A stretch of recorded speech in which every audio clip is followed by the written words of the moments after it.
Good afternoon, good late afternoon here in Washington, D.C. Good evening, late evening in Belarus, elsewhere in Europe. My name is John Herbst, and I run the Eurasia Center at the Atlantic Council. We have an absolutely extraordinary event for you today with the leader of Belarus, the elected leader of Belarus, Sviatlana Tsikhanouskaya, who I am welcome her back to the Atlantic Council. We have hosted her many times over the past nearly 3 years, and it's always a pleasure, and it's always noteworthy. Our conversation is freeing Belarus from tyranny, and I think we all understand who the tyrant is, the so-called president of Belarus. And before we get to this conversation, I'd like to highlight that the second portion of the event this afternoon, this evening, will involve audience questions. We have people here live with us. We have many people online, virtually with us. Submit your questions online, and I'll be able to take them up after I ask my own questions of Ms. Tsikhanouskaya. So again, Sviatlana, thank you very much for joining us today. It's a pleasure seeing you, as always. Okay, I have my own questions for you before we turn to the audience. A Belarusian opposition group blew up a Russian surveillance aircraft at a base in Moscow, and Moscow has been hinting at launching a new offensive from Belarus into Ukraine. How would you characterize the view of the Belarusian people toward Moscow's aggression in Ukraine? So first of all, thank you for this opportunity, to watch this movie. It recalls good and bad memories, but I underline what we are fighting for. Thank you for this. And as for a question, it's clear that the overwhelming majority of Belarusian people are against the war in Ukraine. We, since the beginning of the war, Belarusians had actively supported Ukrainians. Before the war started, we had almost 2 years of repression, so full total repressions in Belarus, and people were suppressed. People were afraid because the level of violence was huge. But despite of this, the first days after the war, a huge rally took place in many cities in Belarus. It was important for Belarusian people to show that we are against the war, that we are on the side of Ukraine. Then anti-war movement have been launched by Belarusian people themselves, and partisans appeared. And our partisans launched about 80 acts of sabotage on railways to slow down Russian equipment going to Ukraine. And since then, small acts of disobedience took place in Belarus, and Belarusians showed their attitude to the war. And a huge amount of people went to Ukraine to fight shoulder to shoulder with together with the Ukrainians against Russian aggression. And Belarusian refugees, who had themselves left Belarus because of repression, started to help Ukrainian refugees, because we, as people, understand what it means, to grab your child, to grab a bag and leave your country, leaving everything behind. Just we felt this pain, and we shared this pain with the Ukrainians. So, of course, regarding the war, we have to distinguish Belarusian regime and Belarusian people. Lukashenko became full accomplice to Putin in this war. He provided our territory, our infrastructure to Russian troops. He provided our lands to provide the shortest way to Kiev, and Belarusian people who are supporting people. So, and this is why one of the main messages now we are spreading to our political partners, to our allies, that Lukashenko has to be punished not only for the crimes against humanity in Belarus, but also for the acts of aggression against Ukraine. So don't overlook the role of Lukashenko in this war. He has to bear the full responsibility for what he did. Not only, as you just described, have Belarusians make it harder for Russia to conduct combat operations from Belarus, but also they have volunteered in large numbers in Ukraine to fight Russian troops on the ground. What is the significance of this war for Belarus? What is the significance of a Ukrainian victory in this war?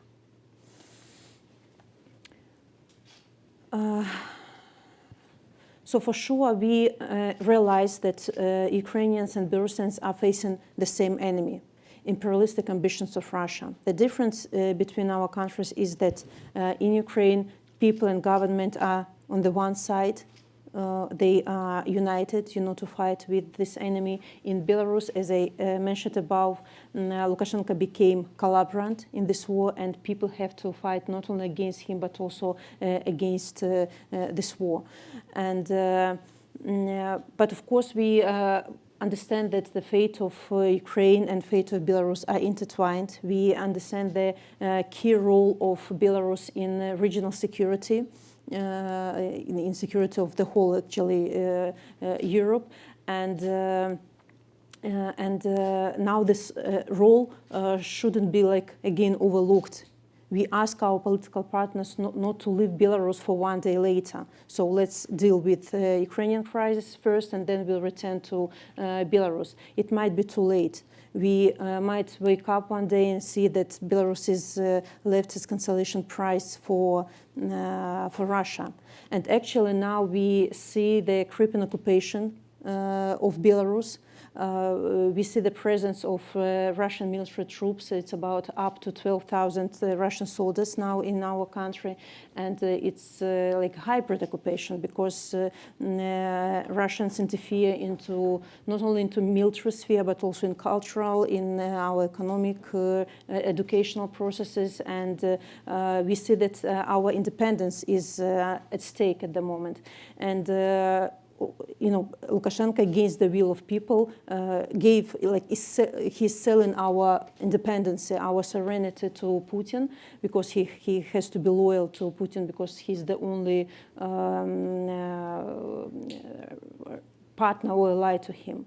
So, but Belarusian people, they don't need anymore these older brothers, and they saw that we and Russians have absolutely different context. We chose pro-European path of development, and we don't need anybody to tell us what to do, how to build our future. So Belarusians now, they are not just waiting for the window of opportunity that might appear after the victory of Ukraine. We are fighting actually at every day, every moment. Yes, maybe undergroundly. Yes, you don't see, beautiful pictures of rallies in Belarus, but know that every day people are sacrificing with their freedom, some with their lives, to keep this regime in constant stress, to show that we are not giving up, that we will continue to defend our homeland, our people, and that we will not give up. Your answer leads naturally to the next question. I remember well August and September of 2020, when the protests in Belarus on behalf of your victory in the election, which was denied by the authorities, were large, and you had substantial interest and attention globally. Mm-hmm. And that lasted even beyond the large demonstrations, which of course went on for half a year. But of course, with Putin's big invasion of Ukraine, which is now almost, actually it's 13 months old, tomorrow, 13 months old, that seems to have taken all the oxygen out of the room in your efforts to ensure your recognition as the legitimate leader of Belarus. In light of that, what is your biggest challenge right now? You are obviously a seasoned politician. You've had 2.5 years of hard schooling. So what's your biggest challenge now? So first of all, of course, we confirm that now all the focus of our political partners is on Ukraine, but we fully support this. We don't want to compete for attention, because we understand that Ukrainians now are fighting not only for their land, they're fighting for democratic values we all share. But simultaneously, we want to explain how the fate of how freedom of independence of Belarus is essential for security architecture of our region, and that Belarus is part of this crisis, and this crisis should be solved in complex. So now we trying to create a coalition of countries who will keep Belarus in focus, who will develop the joint comprehensive strategy towards Belarus. For example, here in Washington, we are asking just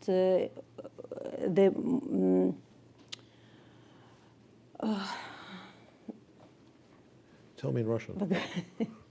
Marshall Plan. Marshall Plan Plan is going to be developed for Ukraine, and we explained that Marshall Plan should include Belarus and Moldova as well, because we have to keep the whole region in security, and can be done only when Belarus and Moldova are free. Also, we now see that the role of Lukashenko in Belarus is, as I said already, is overlooked. He looks like half guilty in this war, as if he is participating but not fully, he didn't send Belarusian troops, so maybe Lukashenko wants to show that he's peacemaker in this case, that he is not guilty, but we have to call issues by their names. Lukashenko is an accomplice. He is a sponsor of terrorism. He has to share the responsibility for his crimes of aggression. And so we need Belarus to be in focus. We need accountability mechanisms to be used. We need concrete actions, not just declarations and what parliaments issuing? And resolutions, yeah, but like concrete actions. And we ask our partners to stick to a two-sided approach towards Belarus, more pressure on Lukashenko through political isolation, through sanctions, and more assistance to people, to civil society. We need energy not only to sustain this fight, we need to win our freedom back. So we ask to collaborate with the democratic forces, with the representatives of our movement, not with the regime. Don't send ambassadors to Minsk. Don't recognize Lukashenko. So be consistent in your policy. Send special envoys to democratic forces, like we are asking the USA to spend special envoy instead of Julia Fisher, and it's very essential, for us to work with the USA on constant basis. Okay. In connection with that, now you're in Washington. I remember well your first visit after the elections years ago. I remember that you wound up seeing the president, President Biden, which is good. So you're in Washington now. Who are you seeing, if you're able to say? And how does this trip fit into your plans? So here I met with my trip has just starting. Started. I know, yeah. the audience should know that, just starting. I met with the senators who launched the Belarusian caucus here. Also, we met with the members of ILO. Yeah. Leadership of IFL, trade unions. Trade unions, because we have a lot of leaders of trade unions in prisons, and we have to raise awareness about this. And ILO is actually playing a huge role at the moment. Also, I will visit the State Department to discuss their strategy on Belarus, and we have rather high media attention just to highlight the situation in Belarus. Also, I'm going to Harvard University to have a lecture in front of students. Yeah, it's on the 25th of March. There will be a rally of Belarusians. We will celebrate 105 years of independence of Belarus, and our historical white, red, white flag will be raised here in Washington. So, yeah. Okay, a full agenda, which is good. All right. The Lukashenko regime continues its harsh repression. Mm-hmm. There are estimates of approximately 1,400 political prisoners. What is your approach to securing the release of those prisoners and addressing politically motivated trials, including your own? So actually, the number of political prisoners is much higher than 1,400. Human rights defenders centers consider that the number is about 5,000 people. Okay, we're happy to be corrected. Yeah, I have to say that not all the people who are imprisoned on political motivated cases want to be recognized as political prisoners, because the attitude to political prisoners in Belarus is much worse than to ordinary criminals. And immediately relatives of prisoners are under huge pressure of the regime.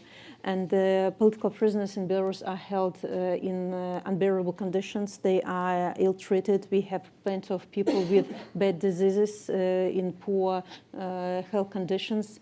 And of course, we have to again raise awareness about this humanitarian catastrophe. I came to Washington with my representative on social affairs. It's Olga Garbunova. She's here, who herself was political prisoner recently, and she felt all the tortures, all the humiliation in prisons, and now she's trying to help political prisoners who are released, to the families of political prisoners, and other different social aspects. And I'm so grateful to her for her job. Okay, that's a full list. All right. What do you need from the United States, from your European partners, to sustain your efforts to bring democracy to Belarus? What do you want us to do now? So we consider the USA to be our strategic ally for us. And we believe that the USA can be a guarantor of our independence and our serenity, that American leadership can be champions in promoting our Belarusian cause, and to be on the side of democratic changes. And also we want the USA to align their sanction policy, their assistance policy with the European countries, UK, Canada, because unity is our power. Now we see how dictators are uniting just to counter democracy, and I'm sure that democracy has its teeth, and it's high time, to show its teeth to dictatorship. So we don't want the USA, to have any deals with Lukashenko's regime. I explained that such people as Lukashenko and his cronies cannot be appeased. They cannot be re-educated. They have to be fought with, so that's why we really feel huge support from the USA. Maybe we need more consistency and maybe more attention. Sometimes I feel that democratic countries, they want to help, but there is a lack of mechanisms how to influence behavior of tyrants and dictators, because they don't respect any international laws. But nevertheless, democratic countries have its mechanism, but they have to use this mechanism in full. Okay. A specific question in this area. Are you looking for sanctions on Lukashenko and other senior officials in Minsk? Of course, we are asking for more personal sanctions against all those who are committing crimes in Belarus, for so-called judges, perpetrators, KGB people, propagandists, all those who are supporting the regime, and also economical sanctions on state enterprises. I have to say that sanctions are already, they might be good enough already, if not for loopholes that left. Lukashenko's regime can easily circumvent, sanctions and, profit from trading with Europe through Kazakhstan or Russia. So That's why, yes, sanctions should be joint, should be comprehensive, and close all the loopholes. Like the USA has a wonderful mechanism as secondary sanctions. We are asking Europe to launch something like this, for Lukashenko, for sanctions could be more effective. This is a little bit to the side, but in the same area. How satisfied are you with Western media coverage of Belarus? Specifically, do organizations like the New York Times, the Financial Times, the Washington Post describe Lukashenko as the president of Belarus, or do they refer him as the dictator or the president in quotation marks of Belarus? So actually it took us for a while to re-educate media, because language is very important. Correct. Yeah, and we asked for a long time, to not to call Lukashenko president, not to call Belarusian people opposition, because it creates wrong perception of the situation. Time to time, I still have to correct not only journalists but also some politicians. But more and more people use dictator, illegitimate person, I don't know, person who sees the power. And call Belarusian people as democratic movement, democratic society, of course, and so on. So it's a process. We are just rediscovering new Belarus for the world. Okay, well, I can see you're making progress here. Okay, I see the questions sprouting on my monitor, but I have one more for you before I turn to the audience. In late February, an alleged Russian document was reported that described Russia's plans to absorb Belarus by 2030. Not surprisingly, Moscow denied this report. What is your view of this document, and how would the people of Belarus respond to such an effort? So first of all, we can't confirm the authenticity of this document, but I think that I suppose that Lukashenko is the best person to bring this plan to life. He's like himself selling our country. He became like puppet of Kremlin and just selling our country piece by piece to Putin. But our people, our Belarusian people, of course, they cherish our independence and our sovereignty. They see how it's difficult to keep it, to defend it. And actually, I think that it's impossible to invade or absorb a country that have strong national identity, that don't think about themselves as about younger brother or smaller brother, and they don't want to be appendix of Russia. They want to be part of European family of countries, and we consider ourselves to be so. And I see more and more pro-European oriented minds among Belarusians, especially after the war. More and more Belarusians understand that we have absolutely different context. We are not Russians. We will never support any kind of war. In Russia, it's a pity, that Russian people are still supporting war, supporting, their president. In Belarus, it's absolutely a different situation. So for Belarusians, Russia means poverty and war, and Western countries prosperity and peace. And so we made our choice. Okay, that's very clear. Thank you. Okay, we'll now turn to audience questions. So again, anyone sitting here who has a question, please put it on the monitor online. Okay, this is a question from Ellie Ko. What can we in the U.S. do to support political prisoners in Belarus and raise awareness?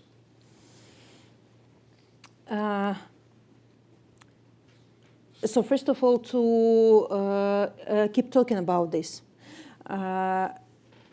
Because now behind the war in Ukraine, it's very easy to forget about political prisoners in our country, and we have to remind the world every day about sufferings, about tortures, about people that are sacrificing themselves,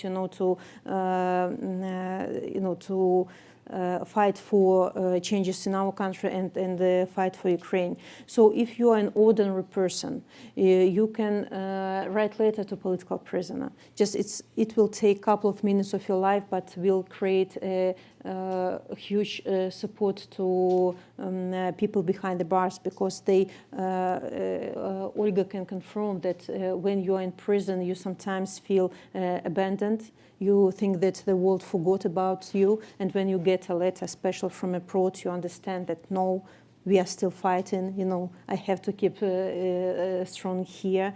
If you are a politician or like person who maybe have a lot of subscribers on social media, you can take a political prisoner, take good parenthood over political prisoner, and tweet about this person, tell his story, communicate with the family of political prisoner. It's also like a huge step of solidarity.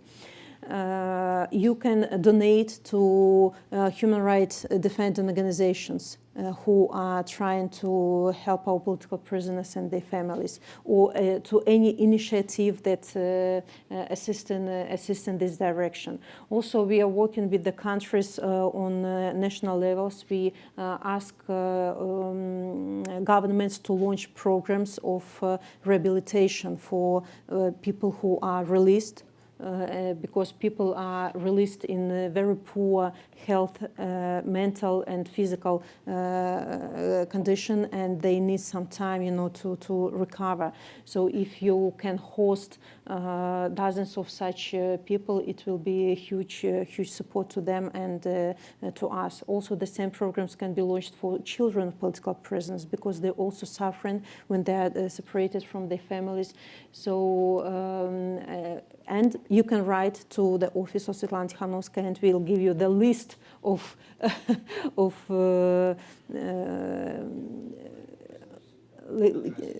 list of measures that can be done by you, to support our people.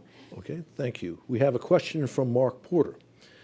While the Belarus military general staff seems to support aiding Russia in the war, are mid-level officers and frontline soldiers willing to give up their lives to invade Ukraine? We'll put it another way. If Lukashenko joins Russia in invading Ukraine, could this action prompt a rebellion among the military in Belarus? So first of all, Lukashenko is already in this war. Stop thinking about him as I said, as half guilty.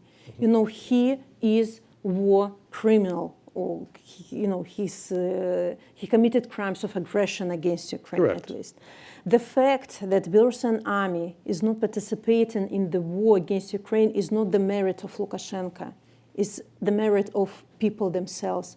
Lukashenko knows that if he gives this order, he can't prognose the reaction of our Belarusian army. He knows absolutely for sure that among our Belarusian soldiers there are no anti-Ukrainian moods, that our soldiers don't want to fight, to kill or to be killed on the battlefields for the ambitions of two usurpers. And moreover, I think that Putin and Lukashenko, they are comfortable with this status quo in our country. They can use each other for avoid sanctions. They know that the situation in Belarusian society is not stable, and what for to destabilize already not stable situation, just for what? Russian army can't trust Belarusian army, because they just after the order they could escape, they could change sides, they could flee Belarus but not participate in this war. So when I sometimes hear that Putin putting pressure on Lukashenko that he has to send his army, and Lukashenko is resisting, like defending Belarus, don't believe this. Lukashenko is fully on the side of Putin, but as I said, they are absolutely okay with this situation. Putin has cheap ally. He can use our land, our infrastructure as he wants. Lukashenko has political, economical backup in the face of Putin, so everybody is happy. So don't let be fooled by Lukashenko. Okay. We have time for one more question. It's another good question. This one from Paul Meyer. What can be done? It's a tough one. What can be done to break the support of the security forces to the Lukashenko regime? In other words, the questioner is saying it looks like the security forces are doing what Lukashenko wants, repressing citizens protesting, repressing opposition, repressing those who believe in the elected president of Belarus. So what can be done to persuade, to encourage, to force the security forces from following Lukashenko's orders? So first of all, let's remember that for 28 years, Lukashenko has been building his vertical of power that is based on this his like personal military security officers. And of course, among these like military apparatus, there are a huge amount of people who committed crimes against Belarusian people, and they have to be brought to accountability for their crimes. But we also understand that huge amount of people, even in this military apparatus, in regular army and in militia, who want changes in Belarus. But this vertical of power is based on fear, on the sense of fear. People may be blackmailed with security of the members of their families. So people are afraid because they know the consequences of strong decisions. Like in 2020, a lot of military people defected this apparatus because they couldn't bear the attitude of Lukashenko to people, and they had to flee. Their relatives are in prisons.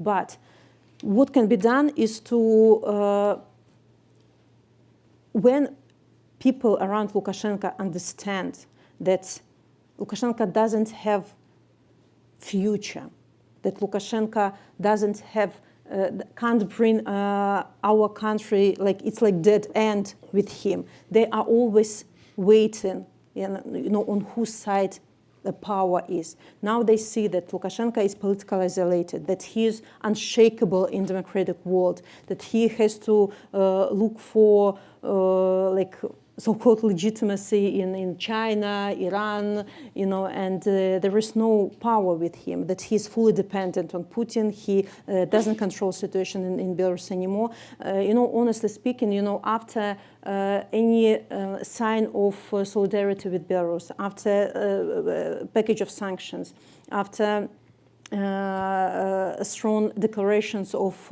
our political allies, we get a lot of messages from people, from elites and military people who are around Lukashenko. They are providing us with information. They are asking, how can we help? How can be useful? Because they see that Lukashenko is weakened, and they want, to provide better, future, for themselves. Correct. So when we show that Lukashenko is nobody, democratic forces, people of democratic Belarus, the future is with them. So we will make people around Lukashenko to think twice. And actually, honestly speaking, Lukashenko is very afraid of internal betrayal.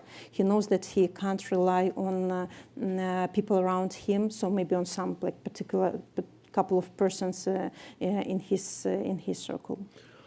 You said many interesting things this afternoon, but as a longtime student of the region, that may be the most interesting thing that you said. So thank you very much for this wonderful interview, and thank you all for coming, and thank you all for tuning in online. We'll be doing more on Belarus in the months to come.